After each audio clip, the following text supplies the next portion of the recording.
எல்லாருக்கும் வணக்கம். இந்த டெக் சூப்பர் ஸ்டார்ஸை பற்றி, அந்த டெக் சூப்பர் ஸ்டாரு, அப்புறம் அந்த யார் டெக் பாஸ், இந்த 2 சேனலுக்கும் முதல்ல வந்து சண்டை போட்டிருந்தாங்க.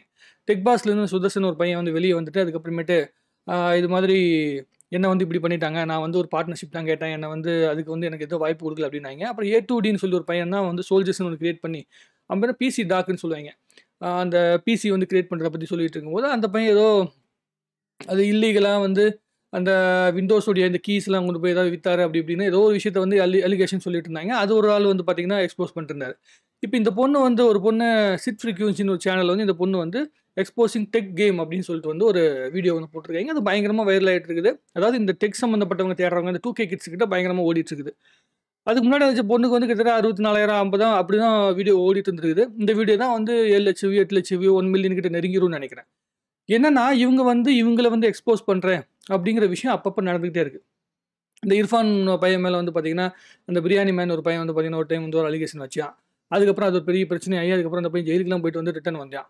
அதுக்கப்புறமேட்டு இந்த A2D பையனை வந்து ஒரு ஆள் வந்து ரிவீல் பண்ணாங்க. அதுக்கப்புறம் டெக் பாஸ், அப்புறமேட்டு தமிழ் டெக்கை வந்து பார்த்தீங்கன்னா அந்த A2D வந்து பண்ணாங்க. ஸோ இவங்க எல்லாருமே ஒருத்தவங்கள இன்னொருத்தவங்க போட்டு கொடுத்து, இன்னொருத்தவங்களை போட்டு கொடுத்து, அதாவது அவங்க அதை சொல்ல வருகின்ற விஷயம் என்னன்னா, நான் இவங்கள எக்ஸ்போஸ் பண்ணுறேன், இதுக்குன்னு ஒரு வீடியோ போடுறேன். இப்போ இந்த டெக் தமிழ் வீடியோ இருக்கிற தமிழ் டெக் சேனலில் வந்து பார்த்தீங்கன்னா A2Dங்கிற பையன் நான் எக்ஸ்போஸ் பண்ணுறேன் அப்படின்னு சொல்லிட்டு தான் அந்த பையன் வந்து ஃபேமஸ் ஆனால். அதுக்கப்புறம் அவனுக்கு ஒரு கம்யூனிட்டி கிரியேட் ஆச்சு. அதை வச்சு அந்த பையன் ரன் பண்ணான். அப்புறம் டெக் பாஸ் மூலமாக இந்த பையன் வந்து ஒரு டெக் பாஸுங்கிறவங்க வந்து அவங்க வந்து இன்வெஸ்ட் பண்ணியிருக்காங்க. இன்வெஸ்ட் பண்ண பிறகு இந்த டெக் பாஸ் சூப்பர் அந்த அந்த சுதர்சன் பையன் வந்து தனியாக டெக் சூப்பர் ஸ்டார்னு ஒரு சேனல் ஆரம்பிச்சு அதை வந்து ரன் பண்ணேன். ஸோ அதுக்கப்புறமேட்டு இவங்க 2 பேரும் அடிச்சுக்கிறாங்க. எனக்கு என்ன புரியலன்னா, இப்போ இந்த பொண்ணு வந்து சொல்லியிருக்க ஒரு 1 மணி நேரம் 40 நிமிஷம் ரொம்ப டீட்டெயிலிங்கான ஒரு வீடியோ, அதில் நிறைய விஷயங்கள் வந்து எக்ஸ்போஸ் பண்ணியிருக்காங்க. இவங்கெல்லாம் எப்படி வந்து சம்பாதிக்கிறாங்க, இவங்க எப்படி வந்து தன்னுடைய சப்ஸ்கிரைபரை வந்து இன்ஃப்ளூயன்ஸ் பண்ணுறாங்க, ஸோ ஒரு ப்ராடக்டை வந்து அவங்க என்ன சொல்கிறதுனா ப்ரொமோட் பண்ணுறாங்க அப்படிங்கிற மாதிரி.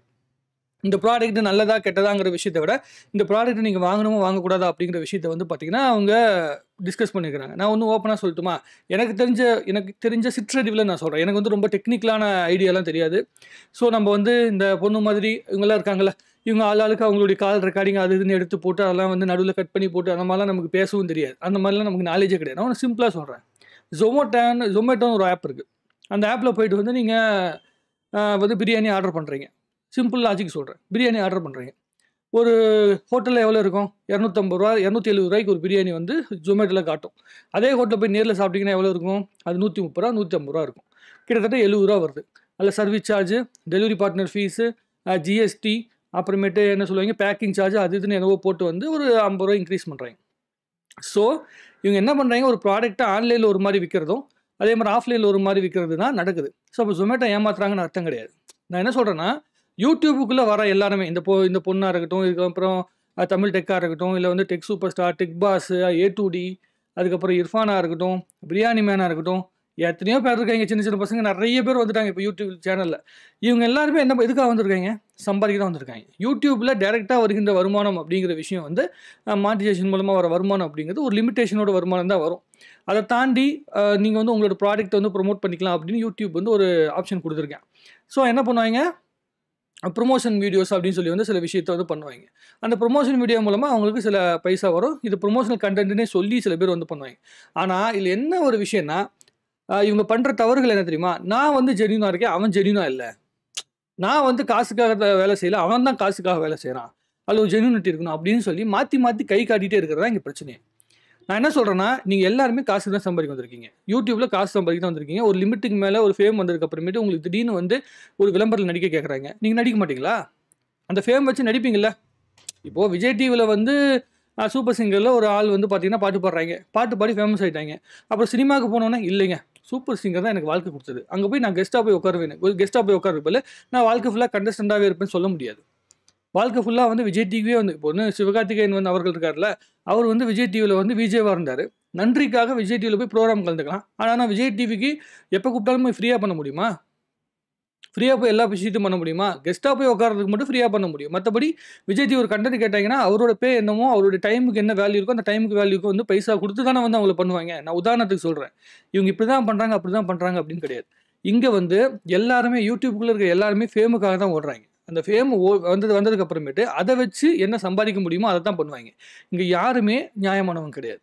இது வந்து அவங்க வந்து தப்பு பண்ணிட்டாங்க. நான் அந்த தப்ப வந்து பார்த்தீங்கன்னா உடைச்சு காட்டுறேன். இது நல்லா நீங்க நோட் பண்ணி பாருங்க. ஒவ்வொரு 3 மாசமும் இந்த டெக் சம்மந்தப்பட்டவங்களுக்குள்ள ஒரு சண்டை வரும். இந்த ஃபாலோவர்ஸ் இங்க கொண்டு வந்து. அதாவது ஒரு நெகட்டிவ் அதாவது இந்த அரசியலுக்குள்ள ஒரு கட்சி வந்து இன்னொரு கட்சிய பத்தி நெகட்டிவா பேசிட்டா, அந்த நெகட்டிவான ஆட்கள் வந்து இந்த கட்சிக்கு சப்போர்ட் பண்ணுவாங்கல்ல. இப்போ பக்கமா கூட சண்டை நடக்குதுன்னு வைங்களேன். இப்போ ஏடிஎம்கே, டிஎம்கேன்னு 2 கட்சி இருக்கு.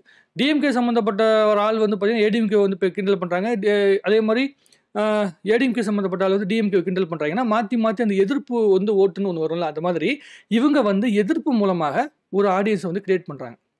இந்த நெகட்டிவான விஷயத்த வந்து கவனிக்கிற மக்கள் அதிகமா இருக்காங்க. தமிழ்நாட்டுக்குள்ள இல்ல, உலகத்துல எல்லா இடத்துலயுமே அந்த நெகட்டிவ் பீப்பிள்ஸ் இருக்க தான் செய்வாங்க.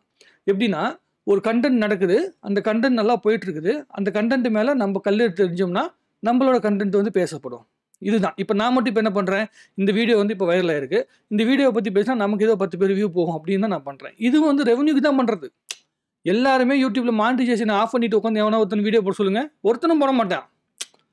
நீங்க வந்து அந்த மானிடைசேஷன் ஆப்ஷன் ஆஃப் பண்ணிட்டு, நான் வந்து மக்களுக்காக ஒரு கன்டென்ட்ட குடுக்குறேன் அப்படின்னு சொல்லி வந்து ஜென்யூனா உட்கார்ந்து வேலை செய்.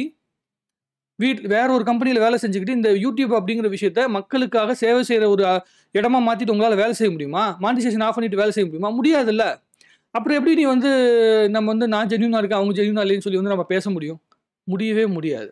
ஸோ, இது வந்து ஒரு சப்ஸ்கிரைபர் கெயின் பண்றதுக்காக நடக்கிற ஒரு கிமிக்ஸ் மாரி தான் எனக்கு தெரியுதே தவிர, இதுல வந்து நான் சரி, நீ சரி அப்படிங்கிற விஷயமே கிடையாது.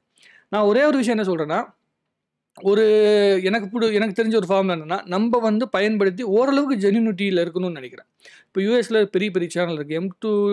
M2 DHD சம்திங் ஏதோ ஒரு சேனல் இருக்கு. ரொம்ப ஃபேமஸான சேனல். பில் கேட்ஸ்லாம் வந்து இன்டர்வியூ எடுக்கிற அளவுக்கு ஒரு டெக் சேனல். அந்த பையன் தான் ரொம்ப டாப்ல இருக்கான். ஆனா அந்த பையனுடைய கன்டென்ட் பார்க்கும்போது, இப்ப ஐஃபோன் வந்து ரிலீஸ் ஆகுது. ஆப்பிள் அப்படிங்கிற கம்பெனி பெரிய கம்பெனி தான். அந்த ஐஃபோன் வந்து சரியில்லைன்னா, அந்த பையன் சரியில்லைன்னு தான் ரிவ்யூ போடுறான். அதுல என்னென்ன குறைகள் இருக்கோ எல்லாத்தையும் ரிவ்யூ போடுறான். இவங்க என்ன பண்றாங்கன்னா, சின்ன சின்ன கம்பெனிஸ்ல வர சேனலோட அந்த வீடியோ இருக்குல்ல, அந்த ஃபோன பத்தி கூட பாசிட்டிவா பேசுறேன் அப்படிங்கிற பேர்ல மக்கள வந்து இன்ஃப்ளூயன்ஸ் பண்றாய்ங்க அப்படின்னு சொல்றாய்ங்க. நான் என்ன சொல்றேன்னா, ரூ. 15,000 ஒரு 10 ஃபோன் இருக்கு. நம்ம கடையில போய் தேடுறதுக்கு பதிலு அந்த டெக் வீடியோ பார்த்து தான் தேடுறோம். அந்த ஃபோன்ல ஓரளவுக்கு அவங்களுடைய வார்த்தைகள்ல ஓரளவுக்கு ஜென்யூனிட்டி இல்லைன்னா அவங்கள ஃபாலோ பண்ண மாட்டாய்ங்க. கண்டிப்பா ஃபாலோ பண்ண மாட்டாய்ங்க. ஸோ அந்த ஜென்யூனிட்டி இருக்கனால தான் ஃபாலோ பண்றாய்ங்க. ரொம்ப நேர்மையெல்லாம் இங்க யாரும் எதிர்பார்க்கல. அரசியல்வாதிகிட்டயே நம்ம நேர்மை எதிர்பார்க்கல. ஆனா பணம் சம்பாதிக்கிற YouTubeல வரவங்ககிட்ட போய் நம்ம நேர்மைய எதிர்பார்த்து நம்ம என்ன பண்ண போறோம்னு எனக்கு சத்தியமா எனக்கு தெரியல. அதாவது மக்களுடைய வாழ்க்கை தரத்த பெரிய அளவுக்கு பாதிக்கிற மாதிரி யாராவது ஒருத்தன் வந்து இன்ஃப்ளூயன்சர் தப்பு பண்ணான்னா நம்ம கேள்வி கேட்கலாம். அதாவது நடந்துட்டு இருக்கிற ஒரு தவற மறைக்கிறதுக்காக ஒரு யூடியூப் சேனல் ஒர்க் பண்ணுதுன்னா, நீங்க அத தப்பு சொல்லலாம். பொலிட்டிக்கலி, அப்புறம் எமோஷனலி. இவங்க என்ன பண்றாங்கன்னா, டெக் வீடியோஸ் அப்படிங்கிற வீடியோ எதுக்கு வராய்ங்க? ரெவென்யூ பண்ண தானே வந்திருக்காய்ங்க. அப்ப அவங்க என்ன பண்ணணும்? ரெவென்யூ ஜெனரேட் பண்ணிட்டு இருக்கிற ஒருத்தங்கிட்ட போயி, நீ ஏன் வந்து நியாயமா சம்பாதிக்கலைங்கிற அதாவது லீகலா தான் நடக்குது. அவன் பண்ற விஷயங்கள்லாம் இருக்குல்ல. அவன் வந்து வீடியோ போடுறது எல்லாமே வந்து ஆன்லைன்ல இருக்கு. அது எல்லாமே இருக்கு. வீடியோ பார்க்குறவங்களுக்கு அது புடிச்சிருக்கு. அதனால தான் ஃபாலோ பண்றாய்ங்க. இப்ப இந்த பொண்ணு வந்து இந்த சிட் ஃப்ரீக்வன்சிங்கிற அந்த பொண்ணு வீடியோ போட்டதையும் எல்லாருமே ஃபாலோ பண்றாய்ங்க. இன்னும் கொஞ்ச நாள் கழிச்சு இந்த பொண்ணு ஃபேமஸ் ஆயிடுச்சுன்னு வைங்களேன். இப்ப இந்த பொண்ணு பண்ண விஷயத்த வச்சு இன்னொருத்தன் ரிவீல் பண்ணுவான். ஒரு 3 மாசம் கழிச்சு. அப்ப அவனுக்கு இந்த பொண்ணுக்கு மூலமா அந்த எதிர்ப்பு ஓட்டுலேருந்து ஒரு பாதி ஓட்டு வரும். அப்ப நீயும் தப்பானவளா? இப்ப எங்க ஆரம்பிச்சிருக்கு? தமிழ் டெக்ல ஆரம்பிச்சது. அப்புறம் A2Dல ஆரம்பிச்சது. அப்புறம் சுதர்சன் கிட்ட வந்தது. இப்ப இந்த பொண்ணுகிட்ட வந்திருக்கு. ஸோ இது என்னன்னா, ஒரு டெக் சம்மந்தப்பட்டவங்க ஒவ்வொரு இன்ஃப்ளூயன்சரையும் வந்து தாக்கி, தாக்கி அது மூலமா ஒரு குரூப்ப வந்து கிரியேட் பண்ணிட்டே இருக்காங்க. எப்படி ஒரு அரசியல் கட்சி இருக்குன்னா, பெரிய அரசியல் கட்சிய வந்து எதிர்த்து, எதிர்த்து சின்ன, சின்ன கட்சிகள் உருவாச்சோ, அதே மாதிரி இங்க பெரிய சேனல்னு யார் யாரெல்லாம் டெவலப் ஆயிட்டு இருக்காங்களோ, யார் யாருக்கெல்லாம் வந்து ஒரு பெரிய ஒரு அந்த யூத் கம்யூனிட்டி பேஸ்ட் இருக்கோ, அந்த பேஸ வந்து நம்ம பக்கம் ஈர்க்கணும் அப்படிங்கிறதுக்காக பண்ணுகின்ற விஷயமா தான் இது இருக்குது. இது வந்து ஒரு ஸ்போர்ட்டிவான விஷயமாவோ, இல்ல ஒரு நியாயமான விஷயமாவோ எனக்கு தெரியல. திடீர்னு எப்படிங்க பூம் ஆயிட்டு எல்லாருமே நல்லவங்களா மாறுறீங்க? எனக்கு தெரியவே இல்ல. நாட்டுக்குள்ள நடக்கிற எவ்வளவோ பிரச்சனைய வந்து இங்க தீர்வு செய்ய முடியாம இருக்குது. ஏன் இந்த இளைஞர் மத்தியில வேலைவாய்ப்பே கிடைக்காம 1008 பேர் இங்க வந்து தட்டு தடுமாறிட்டு கிடக்கான். ஸோ இவங்க வந்து என்ன பண்றாங்கன்னா, இவங்க வந்து YouTubeல உட்காந்து வீடியோ பண்ற விஷயத்துக்குள்ள, இவங்களுக்குள்ள அடிச்சுக்கிற விஷயத்த உட்காந்து நம்மள பார்க்க வைக்கிறதுக்கு எல்லா மீம் சேனல்ஸ், மீம் பேஜஸ் எல்லாமே பயன்படுது. எனக்கு இது எந்த ஆங்கிள்ல வந்து இத பார்க்கறதுங்கிறதே எனக்கு புரியல. முதல்ல வந்து என்ன சொல்றேன்னா, நீங்க வந்து உட்காந்து பேசுங்க. எல்லா டெக் வீடியோ சம்மந்தப்பட்டவங்களும் உட்காந்து பேசுங்க. எப்படி இங்க வந்து பொலிட்டிக்கல் வீடியோ பண்ற இந்த யூடியூப் சேனல்ல ஒண்ணா இருக்காங்கல்ல, சில கட்சிகளுக்கு வேலை செஞ்சுட்டு ஜாலியா ஒண்ணா இருக்காங்கல்ல, அந்த மாரி நீங்க எல்லாம் ஒண்ணா உட்காந்து பேசுங்க. நம்ம இப்படிதான் சம்பாதிக்கணும். இப்படிதான் நியாயமா சம்பாதிக்கணும். உட்காந்து பேசுங்க. உங்களுக்குள்ள தொழில் போட்டி. அந்த தொழில் போட்டிக்குள்ள நீங்க அடிச்சுக்கிற விஷயத்த சாதாரண மக்களுடைய நேரத்த வந்து வீணடிக்கிற லெவல்ல பண்ணிட்டு இருக்குது. எனக்கு என்னமோ லாஜிக்கலி சரியான்னு தெரியல. செல்ஃபோன் விற்கிறவனை பார்த்தா நம்ம என்ன பெருசாக இன்ஃப்ளூயன்ஸ் ஆக போகிறோங்கிறது நமக்கு தெரியல. சில பேர் வந்து இந்த பொருள் இருக்குது, இப்போ வந்து இந்த ஒரு ஏதோ ஒரு இது இருக்குன்னு வைங்களேன், ஒரு பவுடர் பாக்கெட் இருக்குது, இந்த பவுடருக்குள்ளே இருக்க நெகட்டிவிட்டி என்ன, அதில் என்ன கெமிக்கல் யூஸ் பண்ணுறாங்க, அது வந்து எது ஹார்ம்ஃபுல்லானது, எது கேன்சர் உருவாக்க போகுது, அது மாதிரியான விஷயங்கள் நீங்கள் எதாவது பண்ணுறீங்களா? இந்த டெக் வீடியோ சம்மந்தப்பட்டு அவன் பொருளை விற்கிறான், அந்த ஃபோனு பிடிச்சா வாங்குறான், அதுக்குள்ளே இருக்க ஃபீச்சர்ஸ் பிடிச்சா வாங்குறான், இல்லை தூக்கி போட்டு போகிறான். அவன் வந்து இப்போ நான் உண்மையிலேயும் சொல்லட்டுமா, நான் எல்லா டெக் வீடியோஸுமே பார்ப்பேன். பார்க்கும்போது அதில் அவன் என்ன ஸ்லைடு போடுறான், என்ன பொருளை விற்கிறான் அப்படின்லாம் நான் பார்க்கவே மாட்டேன். நான் உள்ளே போயிருக்குது 15,000 10 ஃபோன் இருக்குன்றான். அந்த 10 ஃபோனு நான் வந்து அமேசானில் தேடியோ இல்லை கூகுளில் தேடியோ நமக்கு சில ஐடியாஸ் வராது. அப்போ இவன் இதே பொழப்பா வச்சுருக்கான். ஸோ அவனோட வீடியோ போய் பார்த்தோன்னா நமக்கு ஒரு ஐடியா கிடைக்கும்னு சொல்லி போய் பார்க்குறோம், அவ்வளோதான். இதை தவிர்த்து இவங்க எப்படி சம்பாதிக்கிறான், இவன் ஏன் சம்பாதிக்கிறான் அப்படிங்கிறதுலாம் வந்து நம்ம பேசி பிரயோஜனமே இல்லைங்கிறது என்னுடைய பாயிண்ட் ஆஃப் வியூ. ஏன்னா சம்பாதிக்கிறவனை பார்த்து ஒருத்தர் சம்பாதிச்சிக்கிறவனை பார்த்து நம்ம கல்லெறிஞ்சிட்டு இருந்தா நம்ம சம்பாதிக்கிறத பார்த்து இன்னொருத்தன் கல்லெறிவான். அதான் நடக்கும். இது கண்டிப்பாக பாருங்கள். இந்த பொண்ணு நீயும் பொய் தானா, அப்போ நீ எதுக்கு பெரிய யோக்கிய மாதிரி பேசுனீன்னு சொல்லி இந்த பொண்ணையே யாரோ ஒருத்தவங்க வந்து பின்னாடி உட்காந்து பேசுவாங்க. அதுக்கு ஒருத்தர் உட்காந்து அங்கே வீடியோ எடிட் பண்ணிட்டு இருப்பான். இந்த பொண்ணு 1 மணி நேரம் 40 நிமிஷம் போட்டுச்சுன்னா 2 மணி நேரம் 50 நிமிஷத்துக்கு ஒருத்தர் வீடியோ போடுவான். அப்போ அது 2 மணி நேரம் 50 நிமிஷத்தை உட்காந்து ஃபுல்லாக உட்காந்து நம்ம பார்த்துட்டுலாம் வந்து ரியாக்ட் பண்ணுற அளவுக்கு நம்ம நேரம் இல்லை. நீங்கள் யோசிச்சு பாருங்கள், 1 மணி நேரம் 40 நிமிஷங்கிறது கிட்டத்தட்ட ஒரு சினிமாவுடைய டைம். அந்த 1 மணி நேரம் 40 நிமிஷம் இங்கே இருக்கிற 2K கிட்ஸ் ஒவ்வொருத்தரும் டைம் ஸ்பெண்ட் பண்ணுறான்னா யோசிச்சு பாருங்கள். ஒரு நாளைக்கு 1 மணி நேரம் 40 நிமிஷங்கிறது உங்களோட ஒர்க்கிங் ஹவர்ஸில் கிட்டத்தட்ட 20% கிட்ட நீங்கள் வந்து 20% 15% கிட்ட செலவு பண்ணுறீங்க. ஒரு நாளோட ஒர்க்கிங் ஹவரை ரேப்பிடோ ஓட்டுறவன் அதில் 4 ட்ரிப் ஓட்டிடுவான். அப்படிப்பட்ட ஒரு டைமிங்கை எதுக்கு வந்து இவங்களுக்கு செலவு பண்ணணும் நான் கேட்குறேன். அது என்னன்னு சும்மா நார்மலாக தெரிஞ்சுக்கிட்டு கட் பண்ணி போட்டு போயிட்டே இருங்கன்றேன். 2K கிட்ஸ் நான் சொல்கிறேன், உங்களுடைய ஆர்வத்தை நீங்கள் கேம் ஆடுறதுக்காக 5 மணி நேரம் 6 மணி நேரம் செலவு பண்ணுறது உங்களுக்கு ஒரு பெரிய மேட்டராக தெரியல. அதனால உங்களோட இந்த 1 மணி நேரம் 40 நிமிஷம் வேஸ்ட் ஆகுது உங்களுக்கு பெரிய விஷயமா தெரியல. பின்னாடி ரொம்ப சிரமப்படுவீங்க. இவங்க எல்லாருமே வந்து பார்த்தீங்கன்னா எல்லா யூடியூபர்ஸ் எல்லாருமே பணம் சம்பாதிக்க தான் வந்திருக்காங்க. எவனுமே இங்கே நேர்மையாலாம் இங்கே எவனுமே வரல. நான் உட்பட சொல்கிறேன், நான் ஒன்றும் பெரிய யோக்கியெல்லாம் கிடையாது. எல்லாருமே பணம் சம்பாதிக்க தான் வந்திருக்காங்க. எந்த அளவுக்கு நம்மளால வந்து அதுக்குள்ளே ஜென்யூனாக இருக்க முடியுமோ, நம்ம பேசுகின்ற கண்டென்ட்டில் எந்த அளவு ஜென்யூனாக இருக்க முடியுமோ, அது ஆடியன்ஸுக்கு எந்த அளவு இன்ட்ரெஸ்டிங்காக இருக்குதோ அதை வச்சு தான் வந்து எல்லாருமே வளர்றாங்க. சும்மா ஒருத்தவங்கிட்ட போய் காசு போயிடுச்சு, சும்மா ஒருத்தவங்கிட்ட போய் ப்ரொமோஷன் நிற்கிறான்லாம் யாரும் நிற்க மாட்டாங்க. அவங்ககிட்ட ஏதோ ஒரு திறமை இருக்கும், அவங்ககிட்ட ஏதோ ஒரு விஷயம் இருக்கும்.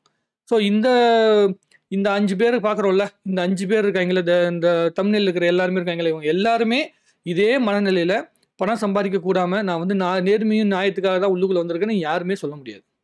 நான் பணம் சம்பாதிக்க தான் உள்ளே வந்திருக்கேங்கிற மனநிலையில் தான் உள்ளே வந்திருக்காங்க. ஏன்னா இவங்களாம் ஆஃபீஸில் போய் வேலை பார்க்காம யூடியூப் மட்டுமே வேலையாக வச்சுட்ருக்குவீங்க. அவங்களுக்குள்ளே போட்டுக்கிற சண்டைக்காக நம்மளோட நேரத்தை வேஸ்ட் பண்ணக்கூடாதுங்கிறது என்னுடைய பாயிண்ட் ஆஃப் வியூ. இதில் நான் எந்தளவுக்கு நான் நேர்மையாக சொல்லியிருக்கேன், இது எந்தளவுக்கு உங்களுக்கு புரிஞ்சிருக்குன்னு எனக்கு தெரியாது. சொல்ல வேண்டியது நான் சொல்லிட்டேன். அப்புறம் உங்களோட கருத்து. நன்றி, வணக்கம். வாழ்க தமிழ்நாடு, வளர்க தமிழ் மக்கள். அது என்னுடைய மோட்டோ. அது எந்தளவுக்கு நீங்கள் புரிஞ்சுப்பீங்களா எனக்கு தெரியல. இந்த சின்ன குழந்தைங்களாம் சொல்கிறது கேட்டுட்டு நீங்கள் நடந்துக்கிட்டாலும் சரி. எனக்கு ஒரு 35 வயசு ஆகுது. நானும் ஒரு 10 வருஷமாக அந்த யூடியூபுக்குள்ளே வந்து உட்காந்துட்ருக்கேன். நம்மளோட சேனல் குட்டி சேனல், நமக்குலாம் பெரிய ஏன்னா உங்களுக்கு ஒரு ஐடியா இருக்குது, கம்மியான சப்ஸ்கிரைபர் இருக்க சேனல்லாம் ஒன்றும் அறிவு இல்லாத சேனல், அவங்களுக்கு பெரிய நாலேஜ் இல்லைன்னு நீங்கள் நினச்சிக்கிட்டிங்கன்னா அது உங்களுடைய பாயிண்ட் ஆஃப் வியூ, ஒன்றும் தப்பு கிடையாது. எனக்கு என்னென்னா நேரம் வந்து வேஸ்ட் ஆகிற விஷயத்தில் மேலே எனக்கு ரொம்ப பெரிய அபிப்பிராயம் உண்டு. ஸோ இவங்க வந்து அவங்களுடைய நேரம் இருக்குல்ல, இந்த பொண்ணாக இருக்கட்டும் இல்லை இந்த உள்ளுக்குள்ளே இருக்க இந்த யூடியூபர்ஸ் ஆகட்டும், இவங்களுடைய ஒவ்வொரு நிமிடங்களுமே பணமாக்கப்படுது, பணமாக மாறுது. ஆனால் நம்ம இவங்களுக்காக செலவு பண்ணுற ஒவ்வொரு நிமிடங்களும் நமக்கு வந்து மதிப்பு, பணத்துடைய வேல்யூ வந்து நமக்கு கம்மியாகுது. ஸோ அதை புரிஞ்சுக்குங்க. அவங்களுக்கு வந்து ஒவ்வொரு நிமிஷமும் ஆன்லைனுக்குள்ளே வருகின்ற ஒவ்வொரு நிமிஷங்களும், ஒவ்வொரு சண்டைகளும், ஒவ்வொரு விவாதமும், கமெண்ட்ஸும் எல்லாமே அவங்களுக்கு பணமாக மாறுது. நமக்கு ஒன்றுமே கிடையாது, நேராக விரயம் தான் ஆகுது. இது புரிஞ்சுக்கிட்டிங்கன்னா ஓரளவுக்கு நல்லா இருக்கும்னு நினைக்கிறேன். மற்றபடி உங்களுடைய விஷயத்தை கமெண்ட்ல எழுதிங்க. நன்றி, வணக்கம்.